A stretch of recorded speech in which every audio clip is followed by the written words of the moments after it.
सभी बच्चों का मेरा बहुत बहुत नमस्कार।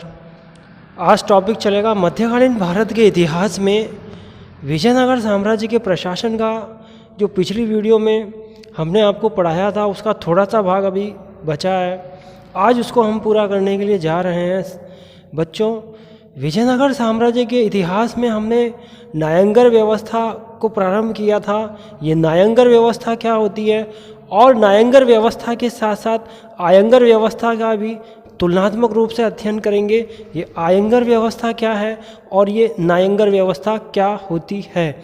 नायंगर व्यवस्था और आयंगर व्यवस्था के साथ साथ हम विजयनगर साम्राज्य के भू राजस्व व्यवस्था को भी हम देखेंगे। विजयनगर साम्राज्य की भू राजस्व व्यवस्था में क्या परिवर्तन किए गए थे और इसके साथ साथ हम भू राजस्व प्रशासन के बाद हम मुद्रा के सुधारों को देखा जाएगा। टॉपिक की शुरुआत कर रहे हैं बच्चों। विजयनगर साम्राज्य के इतिहास में नायंगर व्यवस्था क्या होती है, आयंगर व्यवस्था क्या होती है। विजयनगर साम्राज्य का भू राजस्व व्यवस्था में क्या योगदान रहता है। विजयनगर साम्राज्य के प्रशासन में मुद्रा सुधार में क्या योगदान रहेगा। यहाँ नायंगर व्यवस्था की बात की जाए तो बच्चों यहाँ पर पहला मत क्या आएगा और दूसरा मत क्या आता है। कुछ इतिहासकारों के अनुसार जो सेना नायक होते हैं ये सेना नायक ही नायक कहलाते हैं। ये क्या कहलाते हैं, ये नायक कहलाते हैं। और अन्य इतिहासकारों के आधार पर अगर देखा जाए तो विजयनगर के सम्राट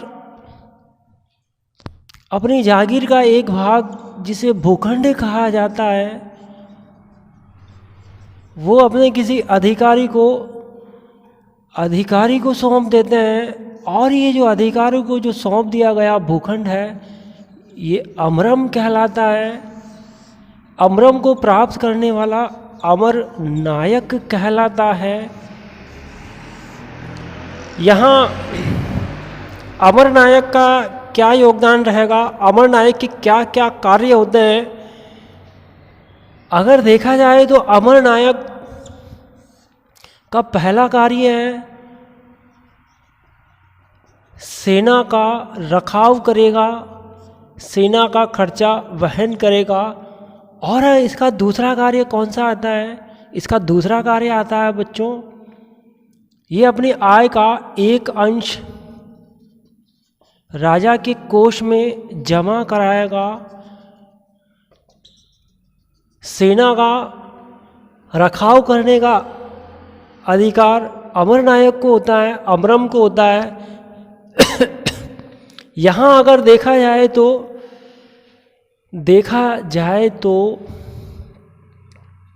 नायक और प्रांतीय गवर्नर में क्या अंतर होता है। ये नायक है और ये प्रांतीय गवर्नर है। नायक और प्रांतीय गवर्नर के तुलनात्मक अध्ययन रूप को देखा जाएगा बच्चों। तुलनात्मक अध्ययन किया जाए तो नायक जो होता है उसको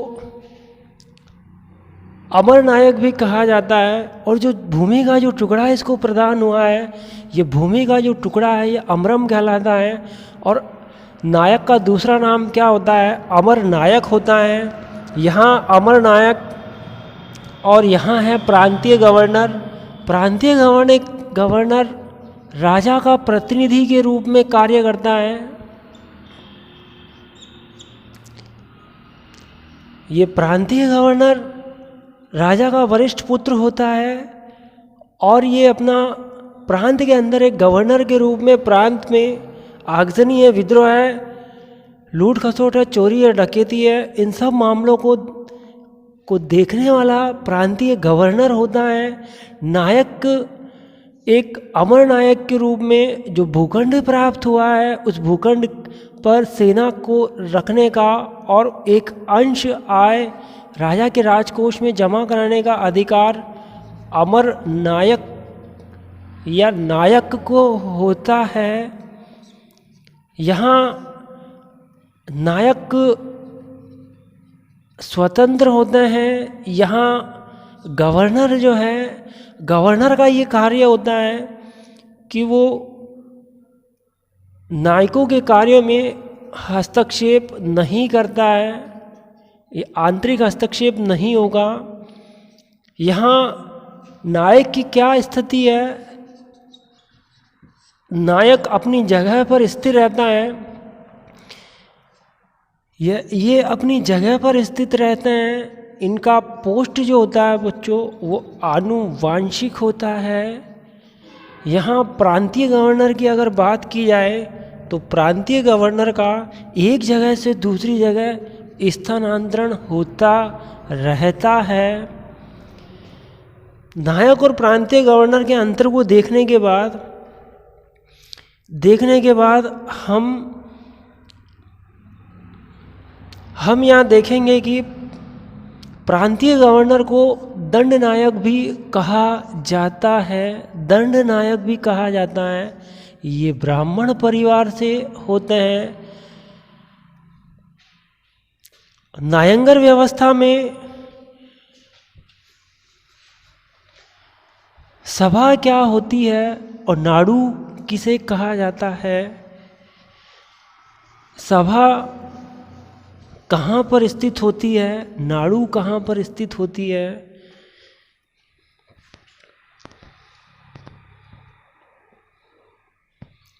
यहाँ हम सभा और नाडु की बात कर रहे हैं बच्चों। सभा ग्रामीण समूह में, ग्रामीण परिवार में एक सभा होती है। इस सभा को महासभा कहते हैं। इस सभा को महाजन कहते हैं। इस सभा को उर कहा जाता है। इस सभा के क्या कार्य होते हैं, इस सभा का पहला कार्य क्या है, ये ग्राम समूह में राजस्व वसूल करने का कार्य करती है। ये ग्राम समूह में जमीन को क्रय विक्रय करने का कार्य करती है। इसका तीसरा कार्य क्या आएगा, इसका तीसरा कार्य आता है, ये ग्राम समूह में दीवानी और फौजदारी मामलों को देखने का कार्य सभा का होता है। दीवानी किसे कहा जाता है और फौजदारी किसे कहा जाता है बच्चों। दीवानी का मतलब होता है छोटे मोटे जो अपराध किए जाते हैं, और गांव में अगर कोई जो व्यक्ति लड़ाई झगड़ा कर रहा है, चोरी कर रहा है, किसी ने डकैती डाला है, और इस प्रकार के जो छोटे छोटे जो मामले होते हैं, वो छोटे छोटे मामलों को कहाँ लेकर जाएंगे, वो सभा में लेकर जाते हैं और सभा में दीवानी मामलों का निपटारा किया जाता है। उसी प्रकार फौजदारी गंभीर अपराध भी अगर कोई करता है तो वो सभा के माध्यम के द्वारा उनके अपराधों की सज़ा दी जाती है। यहाँ पे एक स्वतंत्र व्यवस्था है बच्चों। जहाँ अभी हम बात कर रहे थे, प्रांत का जो गवर्नर होता है वो नायक की व्यवस्था में, अवर नायक की व्यवस्था में आंतरिक हस्तक्षेप नहीं कर सकता है। अपनी अपनी जगह सब लोग स्वतंत्र अस्तित्व होता है। उसी प्रकार यहाँ भी इनका एक अपना एक स्वतंत्र अस्तित्व होता है। यहाँ दीवानी और फौजदारी मामलों का देखरेख करने वाला सभा का अध्यक्ष होता है। सभा को महासभा भी कहते हैं, महाजन भी कहते हैं, उर भी कहा जाता है। यहाँ हम बात कर रहे हैं बच्चों, नायंगर व्यवस्था के अंदर सभा किसको कहा जाता है। सभा का ग्रामीण समाज के अंदर ये वार्ड और मोहल्लों में वार्ड और मोहल्लों में इसका विभाजन होता है, वार्ड और मोहल्लों में इसका विभाजन होता है। सभा के और क्या क्या कार्य होते हैं? सभा किसे कहते हैं? यहाँ बच्चों एक शब्द आता है चतुर्वेद मंगलम। ये चतुर्वेद मंगलम क्या होता है? यहाँ चतुर्वेद मंगलम उसको कहा जाता है, विजयनगर साम्राज्य के अंदर राजा के द्वारा जो भूमि प्रदान की जाती है और जो करमुक्त भूमि होती है, और ये भूमि ब्राह्मणों को प्रदान की जाती है। ब्राह्मणों को प्रदान इस भूमि को क्या कहते हैं? जो भूमि ब्राह्मणों को जो एक उपहार के रूप में प्राप्त हुई है, एक गिफ्ट के रूप में प्राप्त हुई है, इस भूमि को विजयनगर शब्दावली में अगर देखा जाए तो क्या नाम दिया जाएगा? ब्रह्मा देई कहा जाता है। ये क्या कहलाता है बच्चों? ये ब्रह्मा देई कहलाता है। इसी ब्रह्मा देई भूमि को चतुर्वेदी मंगलम एक अन्य नाम से भी पुकारा जाता है। यहाँ हम सभा के अंदर ग्राम के जो ब्राह्मण हैं, जिनको अनुदान के रूप में जो भूमि प्रदान की गई है, उसको ब्रह्मादेय या चतुर्वेदी मंगलम कहा जाता है। अगर देखा जाए तो गैर ब्रह्मादेय जगह पर जो सभा कार्य करती है, जहाँ भूमि अनुदान नहीं दिया जाता है, ऐसी सभा को उर कहा जाता है। विजयनगर साम्राज्य में उर शब्द का उल्लेख बहुत कम होता है। विजयनगर साम्राज्य में चोल साम्राज्य की तरह ही सभा और नाड़ू का उल्लेख होता है। सभा और नाड़ू का उल्लेख किया जाता है। विजयनगर साम्राज्य में अगर हम बात करें तो नाड़ू किसको कहा जाता है? यहाँ ग्रामीण समाज की एक राजनीतिक इकाई होती है। इसी राजनीतिक इकाई को नाड़ू कहा जाता है। नाड़ू के सदस्यों को क्या कहते हैं बच्चों? नतवार कहा जाता है। नाड़ू के सदस्यों को नतवार कहा जाता है। सभा और नाड़ू के बाद अब हम आयंगर व्यवस्था का विजयनगर साम्राज्य में क्या योगदान था, आयंगर व्यवस्था क्या होती है, उस आयंगर व्यवस्था के बारे में हम बात करेंगे। यहाँ इस व्यवस्था में ग्रामीण समाज का एक पूरा समूह होता है। आयंगर व्यवस्था में क्या होगा? ग्रामीण समाज का एक इकाई होती है और इस इकाई पर विजयनगर साम्राज्य के सम्राट के द्वारा 12 व्यक्तियों को इस ग्रामीण समाज के इकाई की जिम्मेदारी सौंपी जाती है और इन 12 व्यक्तियों का ये उत्तरदायी होता है कि ग्रामीण समाज के अंदर होने वाले समाज के मामलों, पहला नंबर, दूसरा राजस्व मामला आता है, तीसरा नंबर शांति व्यवस्था वाला मामला आता है, 4 नंबर आर्थिक व्यवस्था आती है। इन सब का उत्तरदायित्व 12 व्यक्तियों को होता है। इन्हीं 12 व्यक्तियों को विजयनगर साम्राज्य के इतिहास में आयंगर कहा जाता है। क्या नाम दिया था बच्चों? आयंगर नाम दिया था। और ये आयंगर कहाँ होते हैं? ग्रामीण समाज की एक इकाई होती है। इसी ग्रामीण समाज की इकाई में ये 12 व्यक्ति होते हैं और ये 12 व्यक्ति ही आयंगर कहलाते हैं। अब हम यहाँ देख रहे हैं ये आयंगर को कौन कौन से अधिकार होते हैं। आयंगर व्यवस्था के अंतर्गत आयंगर का जो पद होता है ये आनुवांशिक होता है। आयंगर अपना भूखंड है, इस भूखंड का क्रय विक्रय कर सकता है। आयंगर की नियुक्ति आयंगर की नियुक्ति विजयनगर साम्राज्य के सम्राट के द्वारा की जाती है। आयंगर व्यवस्था में यहाँ दो व्यक्ति होते हैं। पहला व्यक्ति कौन होता है और दूसरा व्यक्ति कौन होता है?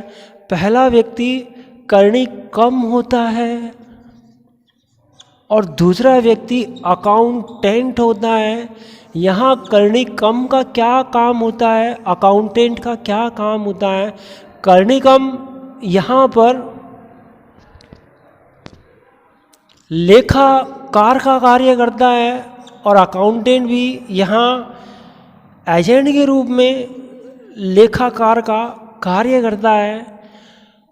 आयंगर व्यवस्था को देखने के बाद बच्चों अब हम विजयनगर साम्राज्य की भू राजस्व व्यवस्था पर कुछ ध्यान देंगे।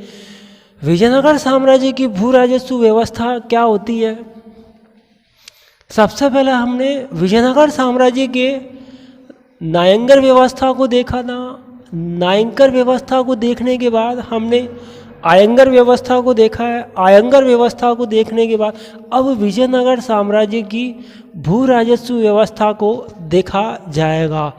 यहाँ सबसे पहले अगर भू राजस्व व्यवस्था की बात करें तो राज्य की आय का जो स्रोत होता है वो लगान होता है। जो मेन क्या होता है बच्चों? लगान होता है और लगान से ही ये राज्य की आय का मुख्य स्रोत कहलाता है। अब इसमें भू राजस्व व्यवस्था में हम बात करेंगे कि भू राजस्व व्यवस्था में लगान लिया जाता है और वो लगान सबसे पहले मुख्य साधन क्या होता है? लगान होता है। लगान के साथ साथ हम ये देखेंगे कि लगान का निर्धारण किस प्रकार किया जाता है। लगान के निर्धारण के बाद बच्चों हम ये देखेंगे कि लगान किस किस से लिया जाता है और उसके बाद हम ये देखेंगे कि ब्राह्मणों से कितना लगान लिया जाता है। ब्राह्मणों के बाद हम ये देखेंगे कि मंदिरों से कितना लगान लिया जाता है। फिर हम ये देखेंगे कि जो ब्राह्मणों को जो अनुदान में प्राप्त भूमि जो प्राप्त हुई है वो अनुदान वाली भूमि से कितना लगान लिया जाता था। और जो भूमि का सर्वेक्षण करवाया था विजयनगर साम्राज्य के महान शासक कृष्णदेव राय ने भूमि का सर्वेक्षण करवाया था। फिर हम देखेंगे कि भंडारवाद वाली भूमि क्या होती है। फिर हम ये देखेंगे उबली वाली भूमि क्या होती है। फिर हम ये देखेंगे कि रक्त कोगड़ी किसे कहा जाता है। और उसके बाद हम भू राजस्व में ये बात करेंगे कि कुदी किसे कहते हैं, कुटुग्गी किसे कहा जाता है। और इन सब की चर्चा यहाँ हम सबसे पहले देख रहे हैं कि लगान का निर्धारण किस प्रकार होता है। तो लगान का निर्धारण किस प्रकार किया जाएगा? यहाँ लगान का निर्धारण भूमि की उत्पादकता के आधार पर किया जाता है। उस जगह की परिस्थिति के आधार पर किया जाता है। सामान्य रूप से विजयनगर साम्राज्य में भूमि की उपज का 6वां भाग लगान के रूप में वसूल किया जाता था। अब ये लगान कौन कौन से व्यक्तियों से लिया जाता था? पहला नंबर आता है विजयनगर साम्राज्य के इतिहास में ये किसानों से लगान लिया जाता था। दूसरा नंबर आता है ये व्यापारियों से लगान लिया जाता था। तीसरा नंबर आता है उद्योगों को चलाने वाले लोगों से लगान लिया जाता था। 4 नंबर आता है मवेशियों को रखने वालों से लगान लिया जाता है। 5 नंबर आता है भिखारियों से लगान लिया जाता था। 6ठा नंबर आता है गणिकाओं से टैक्स लिया जाता था। लगान के अतिरिक्त कई प्रकार के टैक्स भी होते थे। ये टैक्स व्यापारियों से लिया जाता था, उद्योगपतियों से लिया जाता था, मवेशियों से लिया जाता था, भिखारियों से लिया जाता था, गणिकाओं से लिया जाता था, मंदिरों में निवास करने वाले पुजारियों से लिया जाता था। विजयनगर साम्राज्य के इतिहास में प्रत्येक क्षेत्र में ये टैक्स वसूल किया जाता था। टैक्स का मतलब होता है वार्षिक कर होता है, और भू राजस्व का मतलब होता है किसान जो देगा, भू राजस्व का लगान कहलाता है। यहाँ अगर हम लगान की बात करें तो मंदिरों वाली भूमि से और ब्राह्मणों से जो लगान लिया जाता था वो कितना होता था। मंदिरों वाली भूमि से भूमि की उपज का 20वां भाग होता था और ब्राह्मणों से लिया जाने वाला 30वां भाग होता था। ब्रह्मादेयी एक शब्द होता है, एक देवदेयी शब्द होता है। ब्रह्मादेयी भूमि होती है, देवदेयी भूमि होती है, मठा हर भूमि होती है। ये जो भूमियाँ हैं ये टैक्स मुक्त,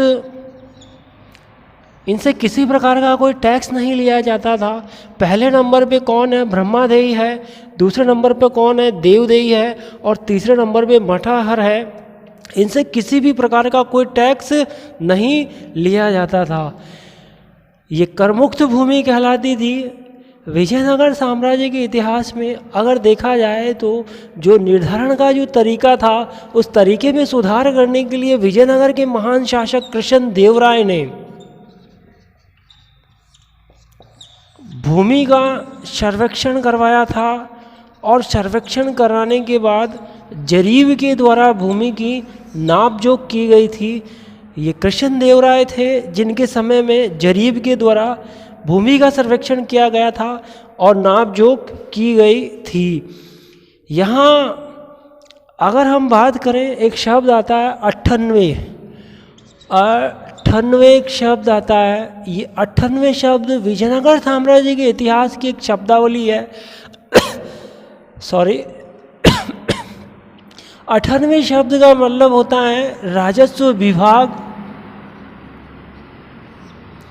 और राजस्व विभाग यहाँ एक टैक्स लेता था, और इस टैक्स का नाम क्या है? शिष्ट नाम होता है। 98 किसको कहा जाता है? राजस्व विभाग को 98 नाम से जाना जाता है, और 98 नाम से राजस्व विभाग के द्वारा एक टैक्स वसूल किया जाता है। इसको शिष्ट कहते हैं। यहाँ एक शब्दावली आती है बच्चों, भंडारवाद। ये भंडारवाद किसे कहते हैं? ये भंडारवाद वाली भूमि क्या होती है? भंडारवाद वाली भूमि कौन सी भूमि को कहा जाता है? भंडारवाद वाली भूमि उसे कहते हैं जिसमें राजा का प्रत्यक्ष नियंत्रण होता है। जिस भूमि पर राजा का प्रत्यक्ष नियंत्रण होता है, ये प्रत्यक्ष नियंत्रण वाली भूमि भंडारवाद के नाम से जानी जाती है। एक शब्दावली में यह आता है, उबली। ये उबली का मतलब क्या होता है? उबली भूमि किसे कहा जाता है? उबली भूमि की क्या परिभाषा होती है बच्चों?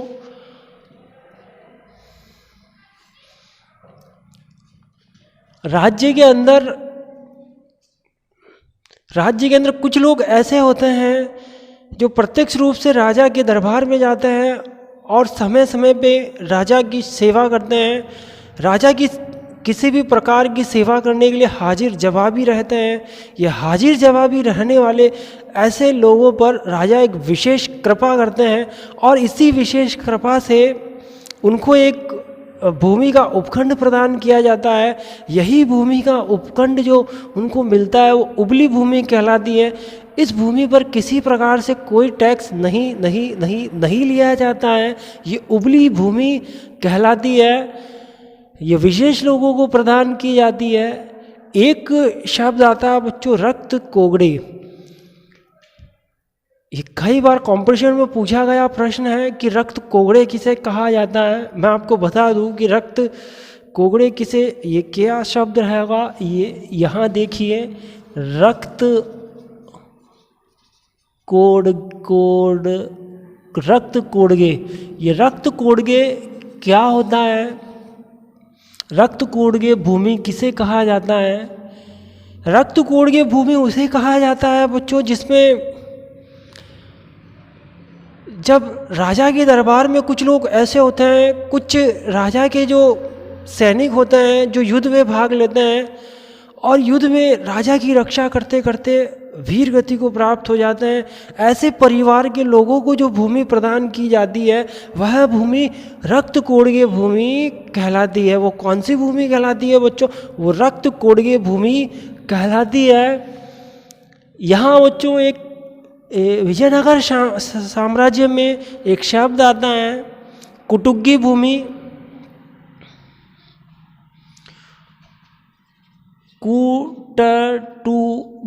कुटुग्गी भूमि किसे कहा जाता है?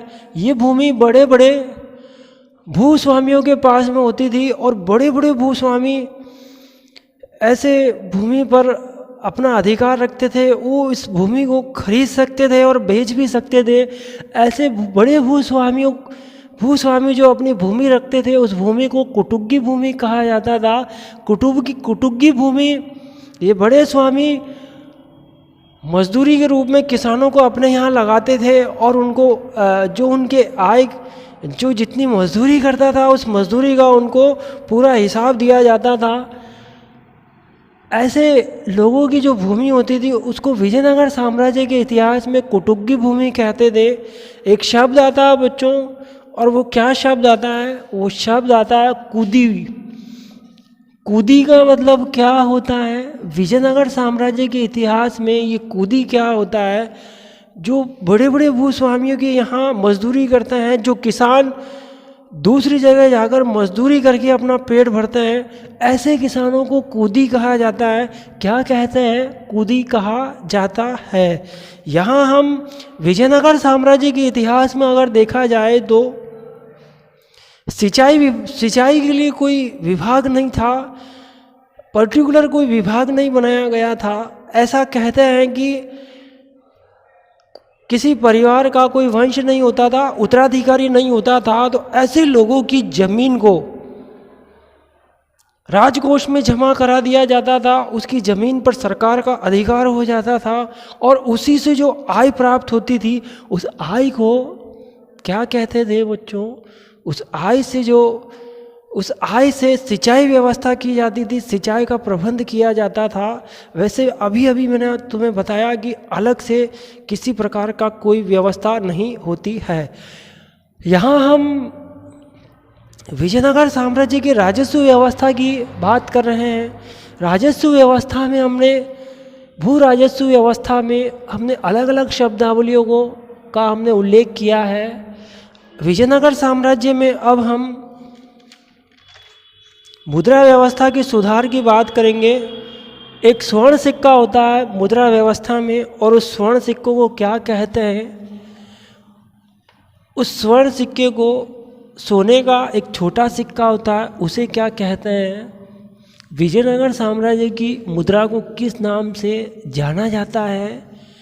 मुद्रा व्यवस्था में सुधार करने वाले सबसे पहले शासक कौन थे? यहाँ हम बात कर रहे हैं, एक स्वर्ण सिक्का होता है। ये स्वर्ण सिक्का क्या कहलाता है? विजयनगर साम्राज्य में इसको वराह कहते हैं। इसका एक अन्य नाम क्या होता है बच्चों? हूण होता है।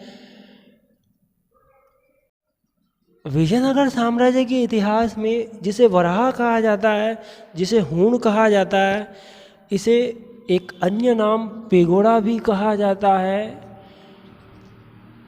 ये आईएएस में कई बार पूछा गया प्रश्न है बच्चों, पैगोडा किसे कहा जाता है? पैगोडा ये कौन से साम्राज्य में फेमस माना जाता है? विजयनगर साम्राज्य में माना जाता है। कई बार ये पूछ लिया जाता है कि पैगोडा क्या है। पैगोडा एक टैक्स है।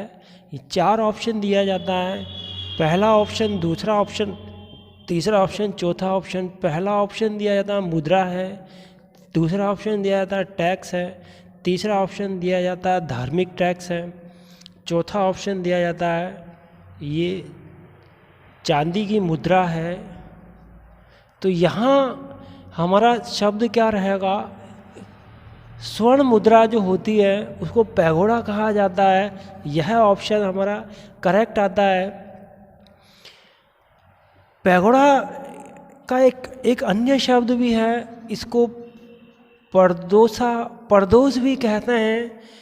इसको क्या कहते हैं? परदोस भी कहा जाता है। विजयनगर साम्राज्य के इतिहास में सोने के जो छोटे छोटे सिक्के होते थे, छोटे छोटे सोने के सिक्के को प्रताप कहते थे। यहाँ मैं महाराणा प्रताप की बात नहीं कर रहा हूँ बच्चों। विजयनगर साम्राज्य के इतिहास में सोने के छोटे छोटे सिक्के को प्रताप कहते थे। फणम भी इसको कहा जाता था। इसका अन्य नाम क्या था? फणम था। विजयनगर साम्राज्य के प्रशासनिक व्यवस्था में हमने बच्चों आज हमने नायंगर व्यवस्था को देखा। नायंगर व्यवस्था के बाद हमने आयंगर व्यवस्था को देखा। नायंगर व्यवस्था किसे कहा जाता है, आयंगर व्यवस्था किसे कहा जाता है, और आयंगर व्यवस्था में कितने लोग होते हैं। उसके बाद हमने विजयनगर साम्राज्य के राजस्व व्यवस्था की बात की थी। राजस्व व्यवस्था में कितने प्रकार की भूमि होती है, लगान किस तरह से वसूल किया जाता है, लगान का कितना कितना लगान होता है, इसमें कौन कौन से राजाओं ने सुधार किया था। उसके बाद हमने मुद्रा सुधारों की बात की थी। मुद्रा सुधार के अंदर हमने देखा था कि विजयनगर साम्राज्य के इतिहास में सोने की मुद्रा को क्या कहते थे, बड़े सिक्के को क्या कहते थे, छोटे सिक्के को क्या कहते थे। इन सब चीज़ों की हमने आपसे बहुत ही अच्छे तरीके से हमने बात की है। आज के लिए बस बच्चों इतना ही काफ़ी है।